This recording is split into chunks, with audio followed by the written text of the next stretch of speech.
Hello, ഇന്നത്തെ നമ്മുടെ വീഡിയോയിൽ നമ്മുടെ 10ാമത്തെ ദിവസത്തെ പൂക്കളാണ് നമ്മൾ കാണിക്കുന്നത്.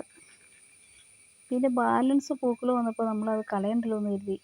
ഇപ്പോൾ തന്നെ മുറ്റത്തിൻ്റെ ഇവിടെ നമ്മൾ വീഡിയോയിൽ നോക്കുമ്പോൾ നമുക്ക് ചെറുതായിട്ടാണ് തോന്നുന്നത്. ഇതിപ്പോൾ നമ്മുടെ വാതിൽ കവിഞ്ഞു പോയിട്ടുണ്ട്.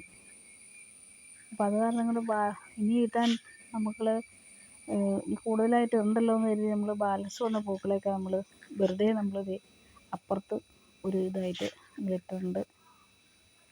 ഇപ്പുറത്തും ഇട്ടിട്ടുണ്ട്.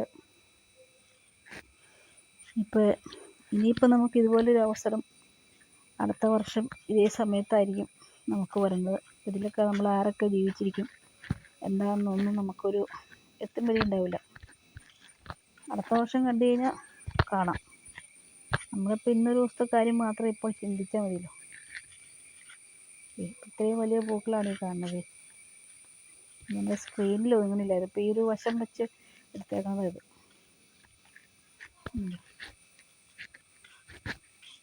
എല്ലാവിധ പൂക്കളുകളും ഇതിൽ ഉപയോഗിച്ചിട്ടുണ്ട്. നമ്മുടെ അധികം പറമ്പിലെ പൂക്കളുകളാണ് നമ്മൾ അധികം ഉപയോഗിച്ചേക്കുന്നത്. ഇതിനകത്ത് നമ്മുടെ കൃഷ്ണ കിരീടമൊക്കെയാണ് കൂടുതലായിട്ടും ഇതിനകത്ത് ഉൾപ്പെടുത്തിയേക്കണത്.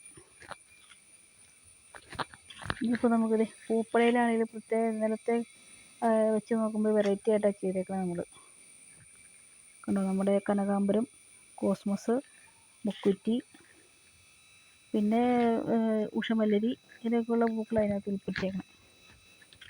ഇതിപ്പോൾ നമുക്ക് ഇവിടെ നിന്നിട്ടൊരു വീഡിയോയും കൂടി എടുക്കാം.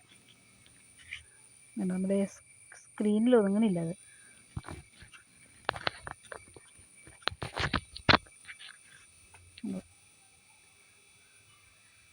ഇതാണ് നമ്മുടെ അവസാനത്തെ പൂക്കളം. ഇന്നിപ്പോൾ നമ്മളെല്ലാവരും ഇത് വൈകുന്നേരം എടുത്ത് മാറ്റി വൃത്തിയാക്കി തുമ്പയും മുക്കുറ്റിയും പിന്നെ ഓണത്തപ്പനെയും എല്ലാം നമ്മൾ രൂപങ്ങളൊക്കെ വെച്ച് നമ്മൾ പൂവടയൊക്കെ ഉണ്ടാക്കി, തുമ്പപ്പൂവൊക്കെ ഇട്ടുള്ള അടയൊക്കെ ഉണ്ടാക്കി നമ്മൾ നാളെ വെളുപ്പിനാണ് നമ്മളിതൊക്കെ ചെയ്യുന്നത്. അങ്ങനെ നമ്മുടെ ഓണത്തപ്പൻ നമ്മുടെ മുറ്റത്ത് വരവേൽക്കും.